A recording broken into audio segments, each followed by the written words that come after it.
Assalamualaikum warahmatullahi wabarakatuh. Baik, di sini saya akan membahas materi mengenai analisis konsep pendidikan seumur hidup menggunakan perspektif filsafat pendidikan. Analisis konsep pendidikan seumur hidup dalam perspektif filsafat pendidikan dari sudut pandang filsafat pendidikan. Konsep ini dilandasi oleh beberapa argumen kunci.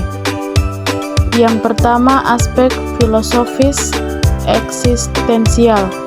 Manusia secara kodrati memiliki potensi untuk terus berkembang dan membutuhkan pendidikan untuk mengaktualisasi potensi dirinya secara optimal. Pendidikan seumur hidup memandang bahwa proses pembinaan kepribadian berlangsung secara kontinu dan tidak terbatas oleh usia atau jenjang formal tertentu. Yang kedua, aspek sosial budaya. Dalam masyarakat yang dinamis dan berubah, individu perlu terus beradaptasi dengan nilai-nilai budaya dan norma sosial yang berkembang. Pendidikan seumur hidup memungkinkan individu untuk menjadi anggota masyarakat yang fungsional dan berkontribusi secara positif. Yang ketiga, aspek ekonomis dan teknologi. Kemajuan teknologi dan perubahan pasar kerja yang cepat menuntut individu untuk terus meningkatkan keterampilan mereka agar tetap relevan dan kompetitif.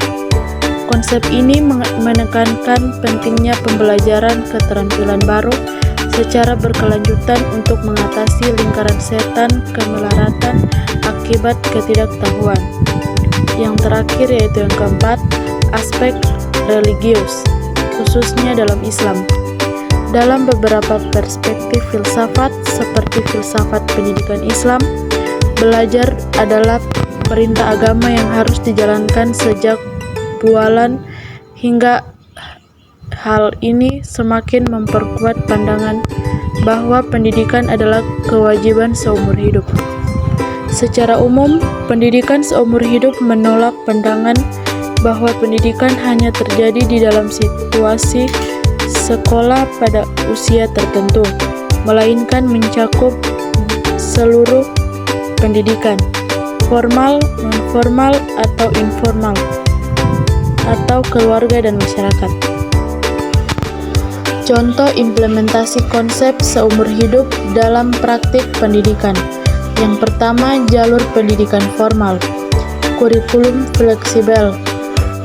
Desain kurikulum yang memungkinkan siswa untuk mengeksplorasi minat mereka di luar mata pelajaran inti dan mempersiapkan mereka untuk belajar mandiri di masa depan. Integrasi teknologi. Penggunaan teknologi seperti kelas daring atau online di sekolah memfasilitasi pembelajaran yang dapat diakses kapan saja dan di mana saja, mendukung kebiasaan belajar mandiri di luar jam sekolah. Program vokasional. Penyelenggaraan program pendidikan kejuruan sebagai bagian dari pendidikan formal untuk membekali siswa dengan keterampilan produktif yang relevan dengan kebutuhan pasar kerja. Yang kedua, jalur pendidikan non-formal dan informal. Pendidikan keluarga. Lingkungan keluarga menjadi tempat belajar pertama dan paling fundamental di mana anak-anak memperoleh keyakinan agama, nilai moral, budaya, dan keterampilan hidup dasar. Kursus dan pelatihan. Mengikuti seminar, lokaria, kursus bahasa asing, atau pelatihan keterampilan, misalnya kursus finansial atau menjahit, untuk menambah ilmu dan keahlian baru di berbagai tahap kehidupan. Program komunitas. Partisipasi dalam kegiatan kemasyarakatan seperti perkumpulan pramuka yang mengajarkan keterampilan hidup atau program kewarganegaraan di lingkungan masyarakat yang dikelola pemerintah daerah. Yang terakhir, belajar mandiri.